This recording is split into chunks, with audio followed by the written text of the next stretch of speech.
We are beginning today a very public information education campaign to help us understand in depth the tax structure of our state. This is the beginning of what we hope will be something that will be followed across this state with civic academies, helping the average citizen understand our tax structure, to bring about the changes that are necessary to get us out of this perpetual crisis in state government. I'm not an economist, and I don't pretend to be one, but I am a shade tree accountant of my own resources. And Governor Edwards, we are not here today largely to either inform you nor instruct you about the current situation. We believe that you are aware. Neither are we here so much to instruct or inform those of you who are here, but to create a framework for facilitating discussions around the state in our cities and our towns and our small group meetings about exactly what is happening in the state of Louisiana. As a background, let me suggest to you from a taxation perspective, states across the nation rely basically on four major taxes. Those are individual income taxes, corporate income taxes, property taxes, and sales taxes. There are other taxes and fees, of course, but these big four account for about 92% of the way states produce revenue. And the main differences between states are just really how we mix these four. How does Louisiana stack up? First of all, let's look at our individual income taxes, and I hope that you'll be able to share this information. It's relatively simple. Louisiana has a generally low individual income tax. As a matter of fact, we rank 39th out of 50. The average person in the United States pays about $1,070 in income taxes. In the state of Louisiana, we pay about, on average, $592. That's about $478 below the national average. We have a generally low individual income tax. Then our corporate income tax, which for today is calculated on a per capita basis. We have a very low corporate income tax. People around the nation per capita pay about $168 annually. We pay about $55 annually. That is 44th out of 50 states. That's $113 less than the national average. Louisiana has a very low corporate income tax structure. When it comes to our property taxes, not just very low, but we have an extremely low property tax structure. People around the United States pay on average $2,229 a year. The state of Louisiana residents on average pay about $644. That's nearly $1,600 in difference from the national, below, if you will, the national average. It places us 47th out of 50. We have an extremely low property tax structure. But when it comes to sales taxes, residents in all of the United States paid on average about $953 annually. If you live in the state of Louisiana, you pay about $2,065 annually. That's $1,112 above the national average, more than double the national average. Ladies and gentlemen, this is not a good announcement. We are first in the nation. With extremely high sales taxes, we are the highest in the nation.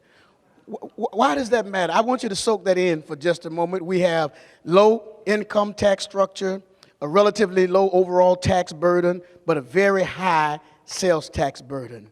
What we wanted to talk about today was this big tax swap from 2008 to 2016. How has the state tax system changed? And more importantly, who's benefited and who's paid?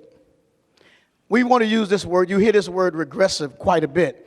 In a very simple terminology, the lower your income, the higher the rate of taxes you pay. That's an obvious incongruence, a converse relationship that basically says if you're poor, you pay more. Should I say that again? If you are poor, you pay more.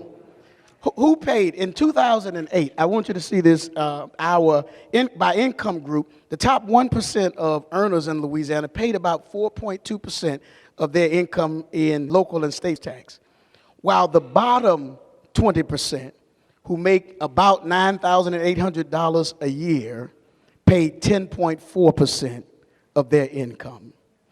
I don't know what the Webster's definition of ridiculous is, but here's an illustration. Who paid in 2008? The top versus the bottom. And these were, I might add, the good old days.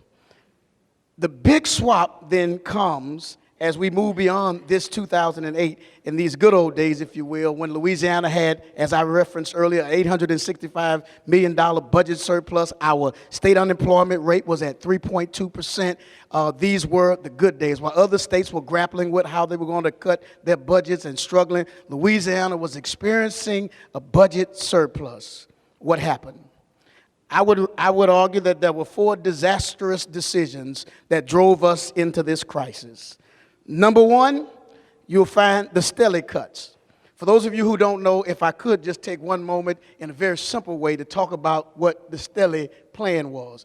It was Louisiana's effort to be progressive in its taxation, to say that more money in this state should be raised from income taxes than sales taxes. In 2002, those of us who are in this room, voted to pass that Stelly plan. It was later repealed, and I guess it was in 2008, the legislature rolled back that income, and because of that, we have nearly a $1 billion loss in annual revenue. We don't have a lot of time, but I want you to see the red line represents the revenue trend line that kept going up. The blue line will represent the actual state revenues. You can see the pre-Katrina and then the post-storm peak that happened in '08, and that's the exact time when we began to cut taxes and make these drops around 2009, 2010, at the worst possible time to do it. And our next slide, you'll see that not only was it the Stelly plan that was a problem, the second decision that drove us to this crisis was an unprecedented cut in public services. For today's purposes, I want to use the public service that we most recognize, and that is higher education. You heard Betty Jo Kaufman talk about this. Well, in 2008 and 2009, those good old days, we expended $1.68 billion, invested, I might add, in higher education. By 2014 and 15, the number was $918 million. Ladies and gentlemen, that is a $764 million change, a reduction in investment, or a 45% change. It represents the deepest cuts to higher education in the United States of America. Did you see that? At the same time, we began to do what I think was a remedy that could be seen as the worst remedy. We began to tax the aspiration of young people in Louisiana. We increased tuition and fees at a rate of 52% higher than anywhere in the United States of America. And our tuition and fees rose faster by far than any other state in the nation. Did you see that? We began to tax the aspirations of those people in whose hands our future is. The third decision was a massive increase in corporate tax exemptions. Now, you have to see this, and I want us to leave the higher education so that we can juxtapose these two categories. In corporate exemptions in 2008, 2009, the good old days, there was a $1.37 billion state expenditure on corporate tax exemptions, coming from corporate tax exemptions, if you will. $2.3 billion by the year 2014, 2015. That is a $924 million increase, a 68% change in increases in corporate exemptions. Ladies and gentlemen, the increases in the corporate exemptions would have paid for the entirety of the higher ed cuts with $160 million to spare per year.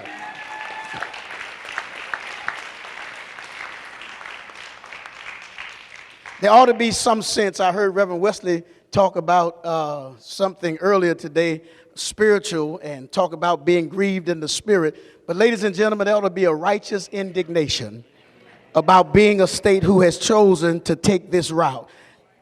Listen to me and hear me well. Cutting corporate taxes often is seen as an economic development strategy. But I want to say to you today that the best laid plans of economic development come unraveled by a poor education system where the labor force is not prepared for those corporations who move to Louisiana. We cannot dumb our way to the top. And somebody needs to say something in downtown Baton Rouge. Ladies and gentlemen, the 4 decisions that drove us into a crisis, those 3, and finally, there is this big swap. Using sales tax increases to replace the revenue loss from income that came from tax cuts and corporate exemptions. Cuts to progressive taxes dug the hole. When we increased corporate deductions, that cost us $1.1 billion in that hole. When we cut the stellar income tax rates, that cost us $800 million in that hole. And we now seek to fill a $1.9 billion hole with a regressive tax increase. And ladies and gentlemen, we cannot sustain that. Swapping a more regressive tax to replace a less regressive tax is not just regressive, it's wealth redistribution from those who have the least to those who have the most. It is not only wealth redistribution, but it is also at the same time a radical redistribution of a tax burden to the people who can afford it the least. I want you to see Louisiana income growth distribution from 2009 to 2012. What's happening to wealth and income growth? Watch this. In 2009, 2012, we celebrate the fact that overall income in Louisiana grew by nearly 3%, 2.9%. But the question for us today is, what percentage of the income growth went to the top 1%, and what percentage of that 2.9% growth went to the other 99% of Louisiana households? What happened? I want you to see this. If you were in the top 1%, and God bless you if you're here, in 2009, the average 1% household earned $779,000 per year. By 2012, the average 1% household income was earning $974,376 per year. That's a 25% increase and a nearly $200,000 increase in income. Ladies and gentlemen, let's talk about the bottom 99%, who average about $41,414 in income in 2009. By 2012, they were averaging about $40,792 per year, a drop of about $622 or 1.3%. Incomes for the bottom 99% declined over the same period that it appeared happy days were here again. What percentage of Louisiana's 2009 to 2012 income growth went to the top 1%? Drum roll, 137%. Ladies and gentlemen, I say this to you to suggest that we know that there are few options to fill holes, particularly when they are immediate and emergent. I say this as a backdrop because while during the recent special session, I realized there were not many things you could do immediately, but there's still an impact of the things we do temporarily. And I don't want that to be lost on us as a state and as a people who are concerned both about the least and those who end up being left behind. I want you to see this final slide, the tax impact of the special session that just happened by income group. The tax change as a percentage of income, I want you to see that the largest tax increase of 0.83% of income goes to the lowest income, 40% of households, people whose incomes are below $32,000. The next largest tax increase of 0.72% of their income goes to the middle 20% of households whose incomes range between $32,000 and $51,000. That is an increase 5 times greater than that of the top 1%. The next largest increase are for folks whose incomes are from $51,000 to $92,000, an increase of 4 times, right at 0.61%. And then the smallest tax burden or tax increase goes to, of a 0.14%, I might add, goes to the top 1%, whose average income is $1.2 million. These are just the facts. They are stubborn. They don't just change. They remain the same. I would suggest to each person who was in here that this calls for a righteous indignation, an anger filled with information that ought to allow us to go back and have an intellectual dialogue about what can happen beyond here. We know where we are. This isn't going away. It won't be fixed overnight. But it's a cause we must own. It's a cause that we must champion. It's a cause that will not go away because we will not go away as long as we are together, Louisiana. Amen.